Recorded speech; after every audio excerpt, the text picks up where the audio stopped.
ወዳጅ ማለት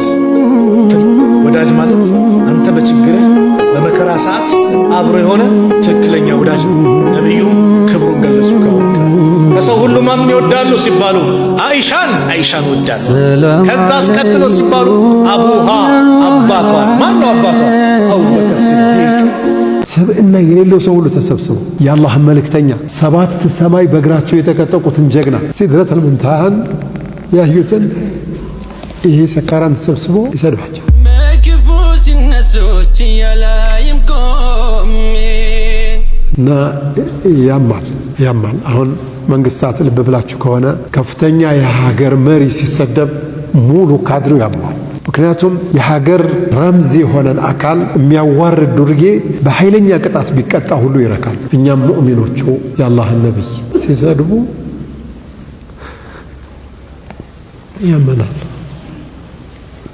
ብዙ ስድብ ነው የሰደቧቸው። ሲፈልጉ እብድ ይሏቸዋል፣ ሲፈልጉ አስማተኛ ይሏቸዋል፣ ጠንቋይ ይሏቸዋል፣ ሲፈልጉ ድሃ ይሏቸዋል። ድህነትን ራሳቸው አይደለም ያመጡት። ሲፈልጉ አብተር ይሏቸዋል። አብተር ማለት ልጅ የማያድግለት ሰው ነው። ወንድ ልጆች አላደጉላቸውም እና ለማናደድ ብለው አብተር አሏቸው፣ ይሰድቧቸዋል። አላህ ታዲያ ወኢነ ለከ ለአጅረን ለአንተ አጅር አለህ አላቸው። እኔ መቼም የፈለገው ዓለም ተሰብስቦ ቢሰድባቸው ከዚች ቃል የበለጠ ማንነታቸውን የሚመልስ ውስጣቸውን የሚያጽናና ነገር የለም። ወኢነ ለከ ለአጅረን ገይረ መምኑን፣ የማይቋረጥ አጅር አለ። ሰው ምረጡ፣ ከመጥፎ ሰዎች ራሳችሁን ጠብቁ። ህይወት ልክ እንደ ረጅም ጉዞ ናት። በዚህ ጉዞ ላይ ደግሞ አብረው የሚጓዙ ሰዎች ወደ ስኬትና ወደ ጀነት ያቀላጥፉሃል፣ ወይም ደግሞ ወደ ጥፋትና ወደ እሳት ገደል ይገፉሃል። ለዚህ ነው ታላቁ ነቢይ ሙሐመድ ሰለላሁ ዐለይሂ ወሰለም እንዲህ ያሉት፣ አንድ ሰው በጓደኛው ሃይማኖት ወይም ተግባርና ጸባይ ላይ ነው። ስለዚህ እያንዳንዳችሁ ማንን ጓደኛ እንደምትይዙ ተመልከቱ። ነቢዩ ዐለይሂ ሰላቱ ወሰላም አንዳንድ ጊዜ ባልደረቦቻቸውን ሰርፕራይዝ ያደርጋሉ። ዛሬ አንዱን ሰርፕራይዝ ነግራችኋለሁ። አላህ ሱብሓነሁ ወተዓላ ባሪያውን በስሙ ጠርቶ እከሌን እንደዚህ በለው የተባለ አንድ ሰሃባ ነበር። አላ ወሁወ ኡበይ ብን ከዕብ ረዲየላሁ ተዓላ ዐንሁ ካቲቡል ወሕይ ለነብዩ ሰለላሁ ዐለይሂ ወሰለም።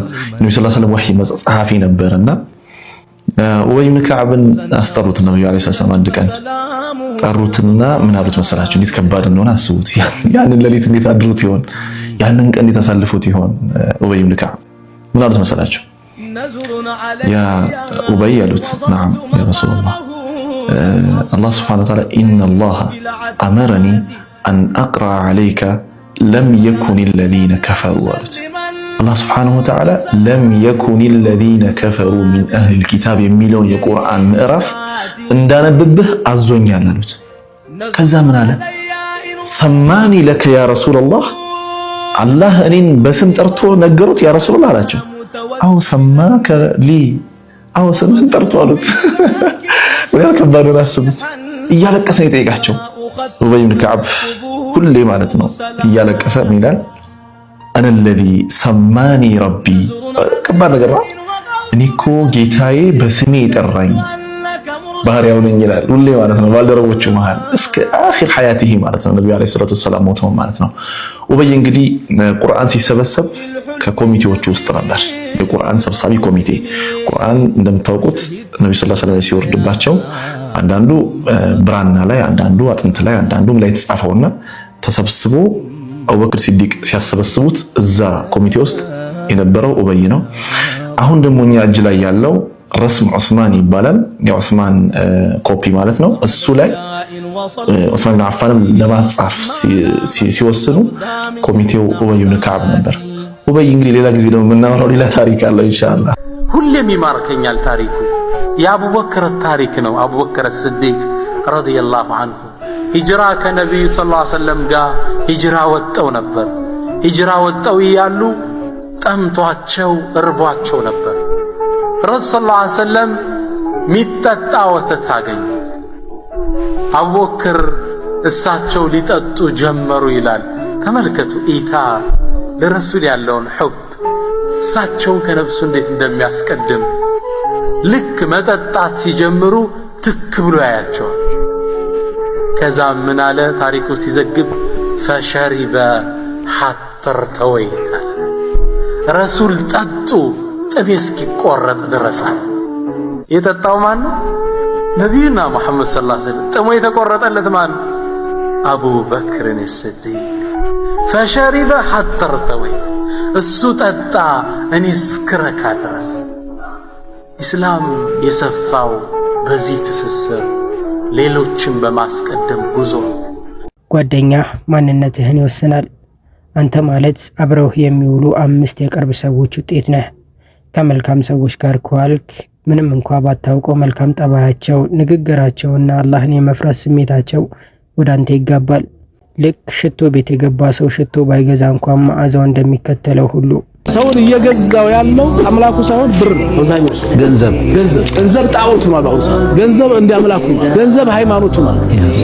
ስለዚህ እባካችሁ ተጠንቀቁ፣ ረጋ በሉ፣ ቀስ በሉ። ጠዋት ለሰራተኞቹ ሁሌም አንድን ቃል ደጋግሞ ይላቸው ነበር። ምንም ኸይር ስራ የለውም፣ ጤናማ የሚባል አላህ ዘንድ የሚመዘገብ ዒባዳ የለውም።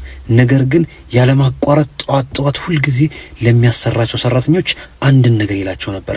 እናንተ ሰራተኞች ሆይ በህይወታችሁ ውስጥ ያበደራችሁት ሰው መክፈል አቅቶት ከተንገዳገደ ሰፊን ጊዜ ስጡት፣ እድልን ስጡት።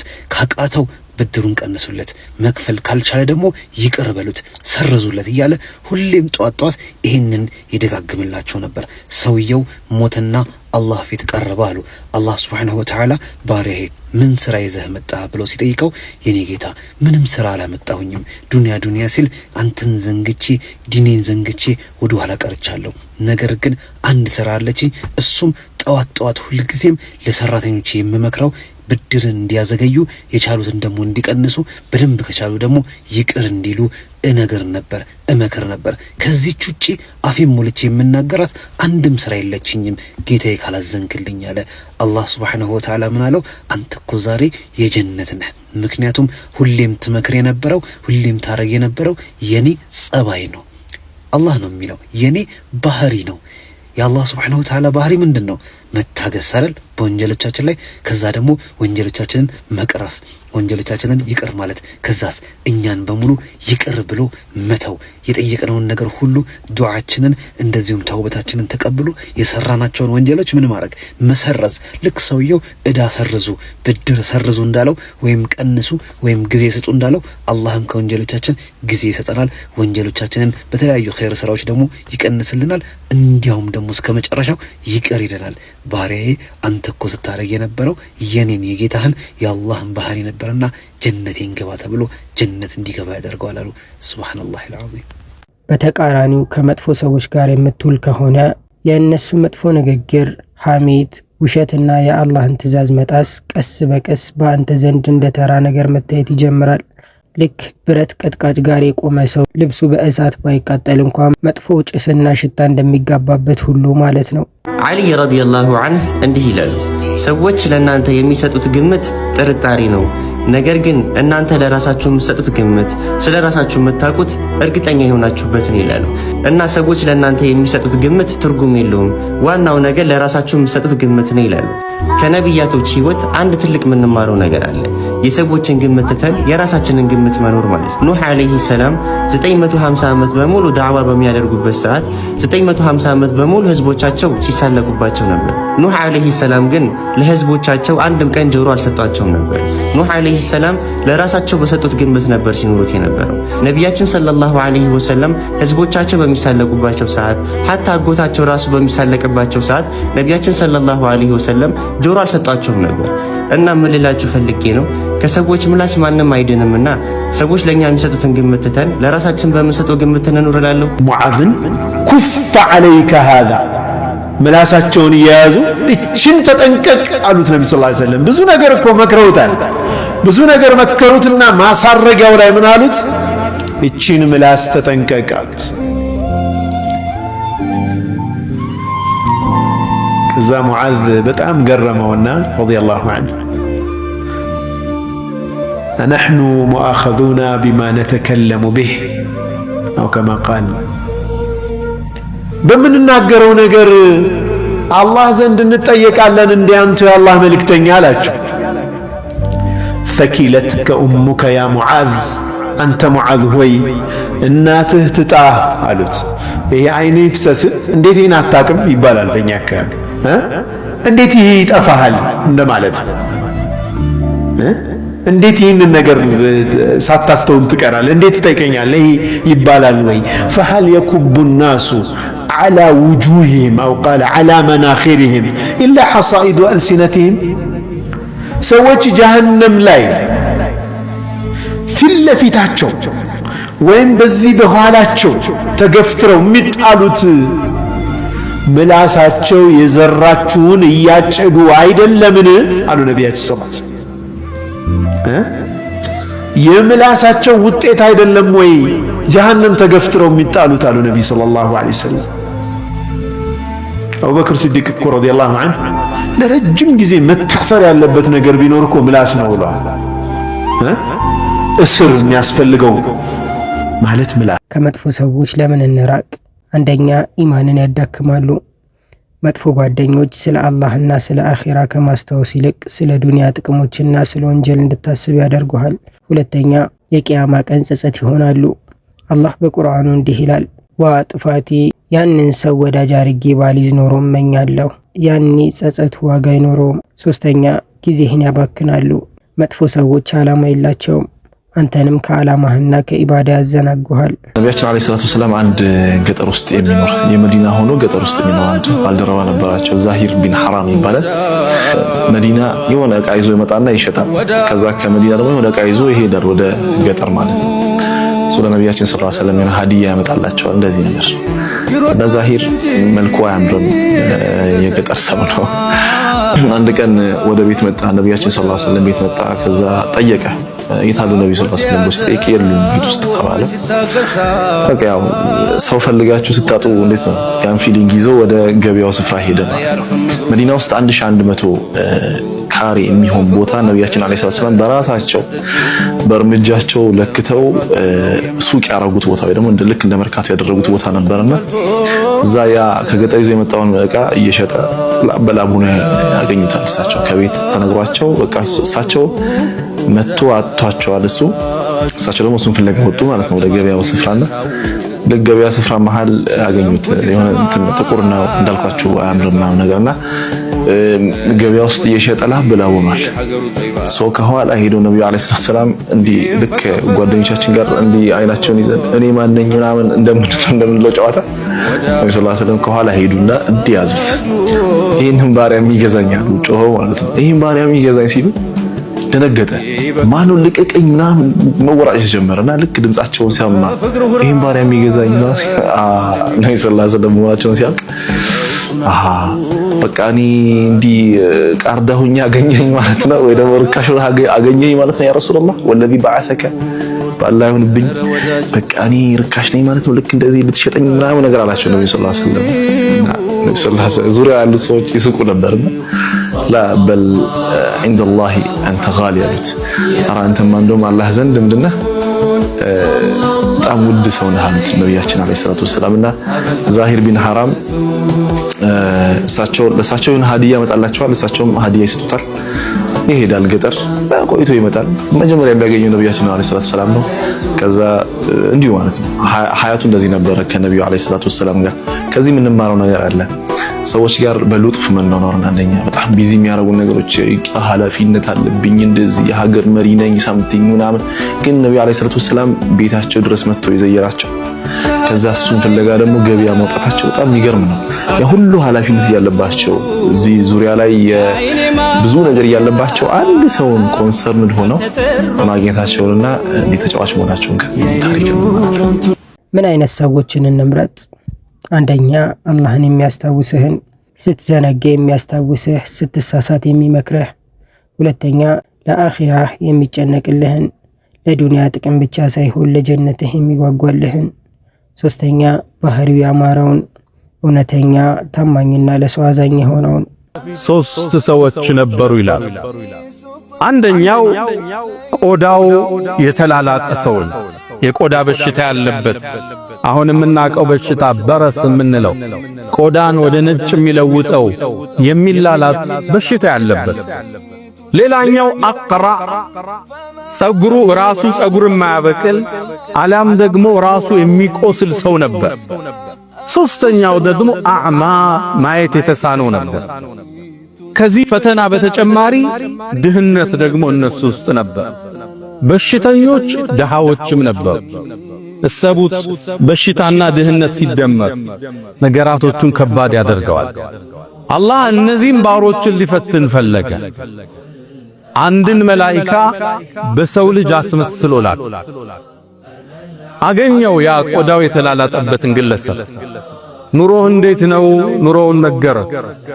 ምን ነገር ቢደረግልህ ያስደስታል? እኔማ አላህ ቆዳዬን ቢያድነኝ ሰዎቹ ሊያዩኝ ተጸየፉ፣ በዚህ ላይ ድህነቴ ብሶቱን ነገር። ይሄ መላኢካም እጁን ደበስ አደረገ። ሰውነቱን ሲዳብሰው ያ የቆዳ በሽታ ሙሉ ለሙሉ ለቀቀው። የሚያምር ገጽታን ተላበሰ። ከዛም በዚህ አልበቃም፣ ፈተናው ሊከተለው። ከገንዘብ በኩል የትኛው ያስደስታል? እኔማ ግመል ነው አለ። ግመል ይወዳል፣ ግመል ማርባት በእነሱ ዘመን ደግሞ ትልቅ የሀብት መገለጫ። የ10 ወር ግመል ያረገዘች ሰጠ። ቆዳው ተሽሎታል፣ አምሯል። ገንዘብ ደግሞ ተሰጥቷው። ከዛም ያ መላኢካ ዱዓ አረገለት፣ ባረከላሁ ፊ ማሊክ፣ ገንዘብህን አላህ ይባርክልሃል። እንግዲህ 10 ወሯ ነው፣ ልትወልድ ነው። በእነሱ ዘመን በአረቦቹም ዘመን እንኳን ግመል 10 ወር ሲደርሳት ልጅ የምትሰጥበት ወተት የምትሰጥበት ስለሆነ እንደ ትልቅ የሀብት መገለጫ ነው የምትታይ። ለዛ ነው አላህ ወኢዘል ዒሻሩ ዑጥለት ያል የቂያም ቀንን ግዝፈት ሲናገር ያቺ 10ን ግመል እንኳን ያቺ የናንተ የሀብት መገለጫ የሆነችውን ዙሮ ሚያያት አይኖርም ያለበት። ወኢዘል ዒሻር ዑጥለት ከግዝፈቱ አንፃር ካስፈሪነቱ አንፃር ያን ውድ ንብረት የማታዩበት ፈተና ይመጣል እያላቸው የ10 ወር ግመል ተሰጠው። ዱዓ አረገለት ሄደ። ወደ ሁለተኛው ግለሰብ አንተስ ችግር ምንድነው? እኔማ ራሴ ጸጉር የለው ቁስል ነኝ፣ ሰው ተጸየፈኝ፣ በዚህ ላይ ድህነት ያለ ፈመሰሐ ይላሉ ነብዩ አለይሂ ሰላቱ ሰላም። ራሱንም ደበስ አደረገው ይሄ መላኢካ። አላህ የሚያምር ጸጉር ሰጠው፣ ቁስሉን አዳነለት። ዱዓ ቢያረግለት መላኢካ ያድነዋል። ለምን በእጁ ነካው? አላሁ ሱብሓነሁ ወተዓላ ሊያስተምረን የፈለገው ትንሽም ቢሆን ሰበብ አድርሱ ማለት ነው። እዚህ ሚንበር ላይ አይተናል። ነቢዩላህ ሙሳ ወንዙን በበትሩ ምታው ተብለዋል። ወንዝ መስታወት ነው እንዴ? በበትር ይሰበራል? ውሃ ነው አይደል? ሰበብ ማድረስ አለባቸው። እዚህ ሚንበር ላይ መሬምን አንስተናል። ስትወልድ ፈሁዚ ኢለይኪ ቢጅዝዕ ነኽላ ከጎንሽ ያለውን ደረቁን የቴምር ዛፍ ገፋ ገፋ አድርገው አላት። አይደለም የወለደች ሴት 10 ወጣት ደረቅ የቴምርን ዛፍ ማንቀሳቀስ አይችልም። ግን ሰበብ ማድረስ አለበት። መላኢካውም ደበስ አደረገው። ጸጉሩ የሚያምር ሆነ፣ ቁስሉ ተሻለ። ከሀብት ምን ትፈልጋለህ? እኔማ ላም ወዳለሁ፣ ከብቶች ወዳለሁ። 10 ወር ያረገዘች ከብት ተሰጠ። ልትወልድ ነው። አላህ ይባርክልህ ብሎ ዱዓ አድርጎለታል። ወደ ሶስተኛው መጣ። አይኑ አይመለከትም። ችግር ምንድነው? ምድርን ማየት እፈልጋለሁ፣ ዱንያን መመልከት እፈልጋለሁ። አይኔን አላህ ቢመልስልኛል። አይኑን ደበስ አረገው፣ አይኑ ተከፈተ። ከዛ እስከ ገንዘብ ምን ትወዳለህ? ፍየል በጎችን ወዳለሁ አለው። ፍየል ተሰጠው። አላህ ይባርክልህ ብሎት ሶስቱንም ዱዓ አረገላቸው፣ ጸጋ ተሰጣቸው። አላህ እየፈተናቸው እያያቸው። ውድ ወንድሜ፣ ብቸኝነት ከመጥፎ ጓደኛ ጋር ከመሆን ይበልጣል። መልካም ጓደኛ ደግሞ ከብቸኝነት ይሻላል። ዛሬውኑ ዙሪያህን ተመልከት። አብረውህ ያሉት ሰዎች ወደ አላህ እያቀረቡህ ነው ወይስ እያራቁ? ጓደኝነት ለዚህች ዓለም ሳቅና ጨዋታ ብቻ አይደለም። ጓደኝነት የጀነት መንገድ አጋርነት ነው። ስለዚህ ሰው ምረጥ፣ ከመጥፎዎች ራስህን ጠብቅ። ነገ በአላህ ፊት ስትቆም የሚያኮራህ እንጂ የሚያሳፍርህ ጓደኛ አይኖርህ። ብዙ ዱዓ አድርገን የተሳካውልናል። ትዳር እንመኝ ነበር፣ ተሳክቷል። ልጅ አለ ተሰጥቶናል። ስራ እንደ ነገሩ እየሰራን ነው። ከትናንት ዛሬ የተሻለሽ። ዛሬ የምንኖረው ህይወት የትናንት የዱዓችን እስቲጃባ ውጤት ነው። ተሳክቷል። እየኖርን ነው። አነሰም በዛ ጠበበም ሰፋም እየኖርን። ከዛም ዘመናት አላህ ተዋቸው። ጸጋው ተነባበረ። አንደኛው አለ ሸለቆን የሚሞላ ግመል አላህ ሰጠው። ለሁለተኛው ሸለቆን የሚሞላ ከብቶች ሰጠው። ለሶስተኛው ሸለቆን የሚሞላ ፍየሎችን ሰጠው። ሸለቆ የሚሞላ ሀብት የሀገሪቱ ትላልቅ ባለጸጋዎች ትልቅ ሀብት ማማ ላይ ደረሱ። አሁን ለፈተና አላህ ያን መላእክት ደግሞ ላከ። ሙከራ ሊመጣ ያን መላእክት ወደ መጀመሪያው ሰው መጣ። ቆዳው ተልጦ ወደ ዳነው ሰው ቆዳው የተላጠ መላእክት ሆኖ መጣለት ይላሉ ነብዩ አለይሂ ሰላቱ ወሰላም ከማ عند البخاري መጣናም አንተ ሰው ሆይ አለው እኔ ችግረኛ ነኝ፣ መንገድ የወጣው መንገድ ተቋረጠብኝ፣ ከአላህ ከዛም ካንተ ውጭ ተስፋ የለኝም አለ። እባክህን ሰፊ ነገር አላህ ሰጥቶሃል፣ አንዲት ግመል ስጠኝ ቤቴ ልድረስበታል። ያመሰግን ይሆን? ያካፍል ይሆን? አላህ ያያል፣ መላእክት ይታዘባሉ።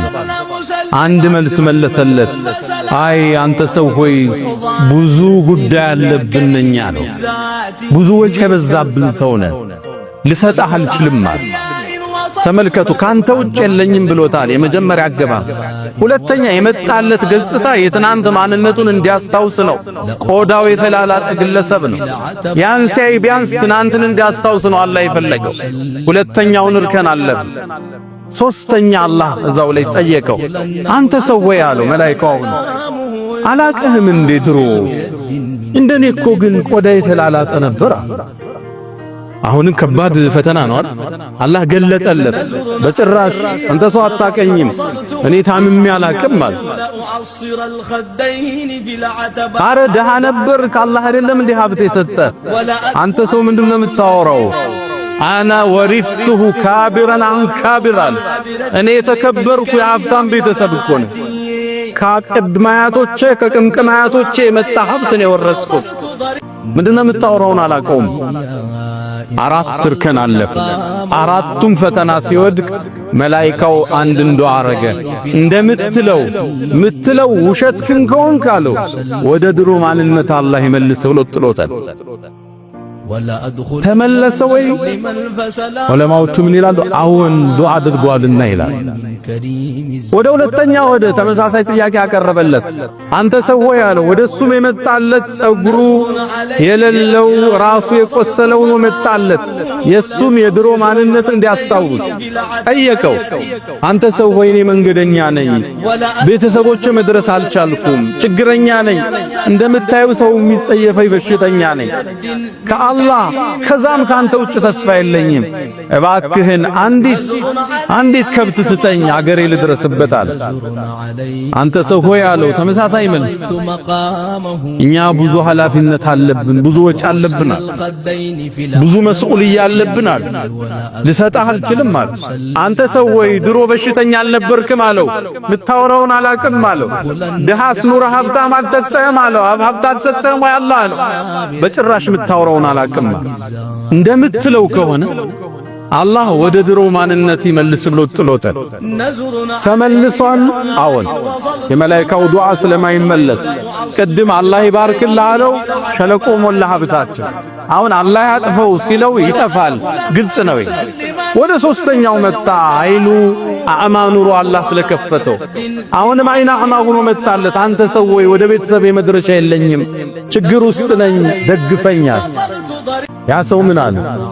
አይና አዕማ ሆኖ አላህ ያዳነው። አንተ ሰው ሆይ አንተ አይን የለህም፣ እኔም እንዳንተ ድሮ ነበር፣ አላህ አይኔን ከፈተልኝ፣ የምትፈልገውን ያህል ውሰዳል። ጌታዬ ትልቅ ውለታ ውሎልኛል፣ አልከለክልም፣ የምችለውን ያህል ውሰዳል። ከዛም ምን አለው መላእክቱ? እኔ የአላህ መልእክተኛ ነኝ፣ መላእክት ነኝ፣ ልፈትንህ ነው የመጣው። ካንተ አላህ ወዷል፣ በጓደኞች ላይ ግን አላህ ተቆጥቷል። ዱዓ አርጎለት አላህ ከመልካም ሰዎች ጋር ይቀላቅለን፣ ከመጥፎቹ ተንኮልና ተጽዕኖ ይጠብቀን። አሚን። እዚህ ቻናላችን ላይ የምንለቃቸው ቪዲዮዎች ከተመቻችሁ የቴሌግራም ኮሚኒቲ አለን። የተለያዩ ቻሌንጆችን እዚህ ላይ የማይለቀቁ ቪዲዮዎችን እንለቅበታለን። ሊንኩን ኮሜንት ላይ አስቀምጥላችኋለሁ። ገብታችሁ ፎሎ አድርጉ። ለዚህ ቻናልም አዲስ የሆናችሁ ሰዎች ሰብስክራይብ በማድረግ ቤተሰብ ሁኑ።